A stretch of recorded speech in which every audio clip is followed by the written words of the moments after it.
How do we have a serious conversation about drug war policies and drug war violence without involving all immigrants who cross that border, some just to find a better life? Well, joining me from our New York studio is Michael Whitney, the online organizer for Fire Dog Lake Action.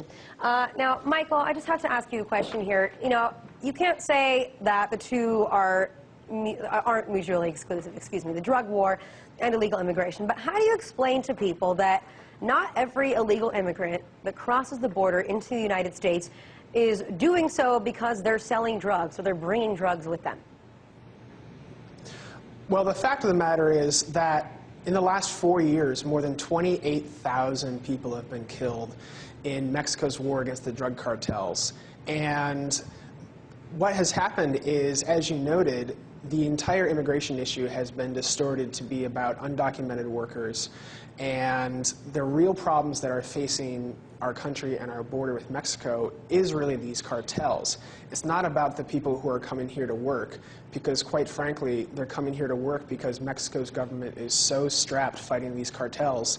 They don't have any money to help the unemployed. They don't have any money to do anything but wage war against the cartels, and they're losing.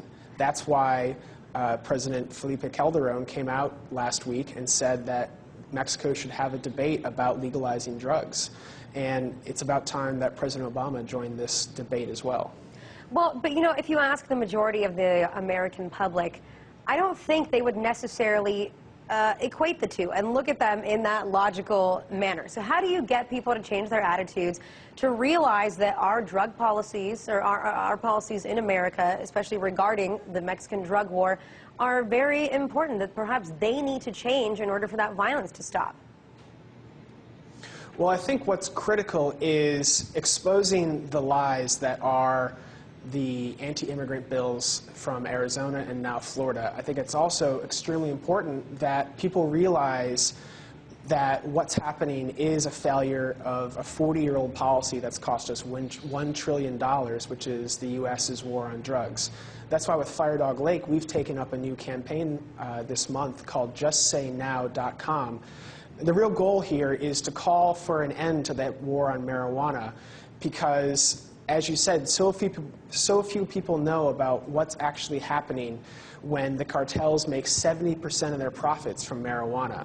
With Just Say Now, we're really doing a full-on public education campaign and organizing people who are calling for an end to the war on marijuana, and that's part of what needs to happen. The second part of it is that politicians on both sides are supportive of legalizing marijuana, but the problem is there's so much stigma around it that they're afraid of entering the culture wars. And what we hope to do is create space where politicians can say what they actually think about the need to end the war on marijuana. Well, there is a negative stigma, but, you know, I mean, how easy is it? You know, you can talk about legalizing marijuana. As you said, that's what 70% of the drug cartel's profit is made up of. But if we really were to legalize across the board marijuana in the United States, would that wipe the drug cartels out? I mean, how big of a dent would that put into their business?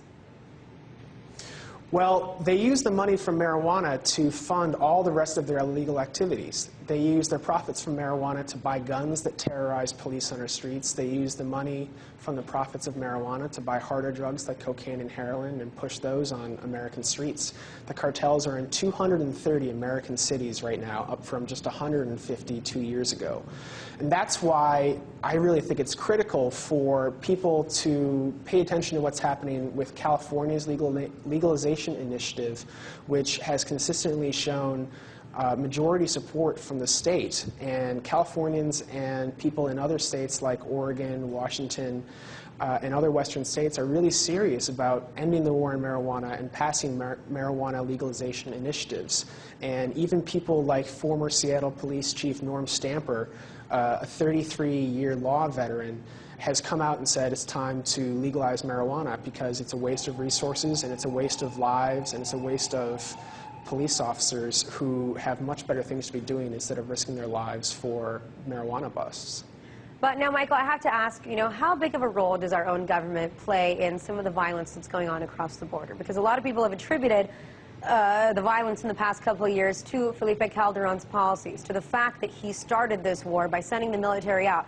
And we fully support him. We aid him in that sense. So should we change that policy as well? Absolutely. It's time for the U.S. to end its funding of this crisis on the border. As you said, we just approved $500 million and the same drones that we send to Pakistan to hunt al-Qaeda to the border with Mexico. It's an insane war that the U.S. spends way too much money on, and that is only endangering the 1,200 National Guard troops that have been sent down to the border, as well as the lives of police officers across the country. And while Calderon's war has led to this increase in violence, he's come back and said, well, I think it's actually time to debate legalizing marijuana.